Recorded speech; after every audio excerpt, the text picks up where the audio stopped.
Nesta oportunidade eu quero cumprimentar a todos com a paz do Senhor Jesus. O título desta orientação bíblica é: Não te faças mal. Isso mesmo, não te faças mal.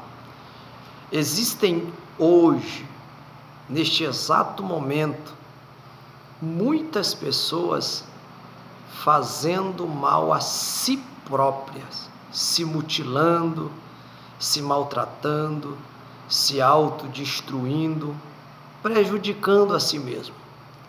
Muitas pessoas fazem mal a si próprias por força de uma situação difícil que está atravessando, por força de uma situação difícil que já atravessou, ficou lá para trás, mas ainda a pessoa não consegue se livrar das sequelas, das consequências que aquilo que aconteceu, que a perca que teve, que a frustração que teve, que a traição que teve, que o abuso que teve, que a falta de cuidado, talvez, de alguém com as suas palavras, com o seu comportamento teve e gerou algo ruim na vida dessa pessoa. Ou talvez você que esteja me ouvindo, eu quero te dizer uma coisa. No capítulo de número 16 de Atos dos Apóstolos, versículo de número 28, tem um grito bem alto de alguém que deixou a condição que estava, ferido, maltratado, dolorido, preso, deixou sua condição difícil de lado para socorrer, para ajudar alguém que estava em uma situação desesperadora. Ele conseguiu. Vou ler Atos dos Apóstolos, capítulo 16, versículo 28. Mas Paulo clamou com grande voz, dizendo: Não te faças mal algum, não te faças nenhum mal. Esse é o grito de Deus para a tua vida. Esse é o grande grito de Deus para a tua história. Deus, o Criador, não te formou, não te colocou neste mundo para você se automutilar, para você se prejudicar, para você achar que essa aparente situação que aconteceu ou que você está atravessando é o limite, é o fim. E às vezes as coisas chegam ao limite, chegam ao fim, a um extremo. Não é para você dar cabo da tua própria vida, não é para você achar que tudo terminou, mas às vezes é uma oportunidade que Deus está te dando para você deixar de lado essa situação, para você colocar um ponto final nessa condição e viver um novo tempo de Deus na tua história, um novo começo de Deus na tua vida. Deus não deseja que você se machuque, que você se maltrate, que você viva desta maneira. A vontade de Deus, como diz lá em Romanos capítulo 12, versículo de número 2, a vontade de Deus para a tua vida é boa, agradável e perfeita. A aparente situação daquele homem, que era um carcereiro de uma cadeia, onde Paulo e Silas, os missionários, os homens de Deus, estavam presos devido a estarem pregando o evangelho, as boas novas de Deus.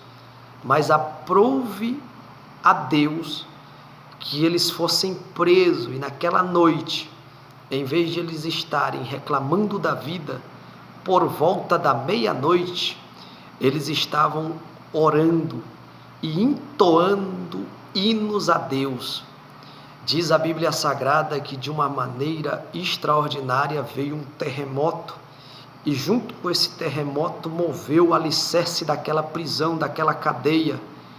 E quando as portas de cada cela se abriram e o carcereiro acordou, viu aquela situação, visualizou aquele cenário, ele pensou: estou perdido, estou morto, para mim já era, os presos fugiram, os meus patrões, as autoridades acima de mim vão dar cabo da minha vida e vão me machucar muito.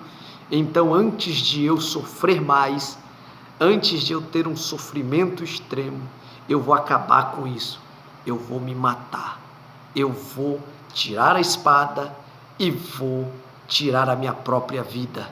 E Deus, usando a voz de Paulo, diz: não te faças mal. O que eu quero te dizer nesta hora? Essa situação não é o teu fim. Essa condição não é o que parece. Deus já tem colocado pessoas, Deus já tem usado lábios para te dizer: não te machuques, não te maltrates. O projeto de Deus na tua vida é muito maior que isso. Deus não te criou com esse propósito. E neste momento, Deus usa os meus lábios para te dizer: não te faças mal nenhum. Tudo o que você está atravessando hoje, talvez seja experiência para que você consiga falar com propriedade para outras pessoas que você atravessou esse período, essa etapa difícil na tua vida e conseguiu sair, e conseguiu sobreviver, mas da maneira correta, da maneira certa. Não te machuques, não te maltrates, porque Deus colocou Paulo e Silas lá naquela cadeia, colocou Paulo e Silas lá naquela prisão, machucados, maltratados, mas eles não tinham essa concepção de se maltratar. Machucaram eles, estavam sofrendo por uma boa causa. E eu estou te perguntando nesta hora: o que tem feito, qual é a causa que tem feito você se machucar? Vale a pena realmente? Vale a pena? Se vale, olhe por essa perspectiva. Deus não quer que você se machuque. Deus não quer que você se destrua. Pessoas ligadas a você estão sofrendo ou irão sofrer. Mas se você hoje ouvir a voz de Deus dizendo: não se machuque, é passageiro, não é aquilo que você está enxergando, a tristeza profunda que você está sentindo não está te dando uma noção do cenário. Deus já preparou um cenário diferente para você. Naquela mesma noite, o carcereiro, pedindo uma luz no meio daquela situação que ele parecia ser o final para a vida dele, ele disse: me dá uma luz. Quando ele pede uma luz, vê que não era aquilo que ele pensava, ele diz para Paulo e Silas: senhores, o que devo fazer para ser salvo? O que devo fazer para ser liberto? O que devo fazer para sair dessa condição que eu me encontro, de pensar que uma condição, uma situação que eu atravesso é motivo para dar um ponto final na minha história? Paulo e Silas, orientado por Deus, ainda disseram: crê no Senhor Jesus e será salvo tu e a tua casa. Os propósitos de Deus individuais na tua vida podem promover benefícios naqueles que são ligados a você, na tua família. Deus quer fazer uma grande obra na tua vida. Naquela mesma noite, toda aquela família foi alcançada pela graça de Deus, pela mão de Deus, porque é projeto de Deus. Deus te abençoe.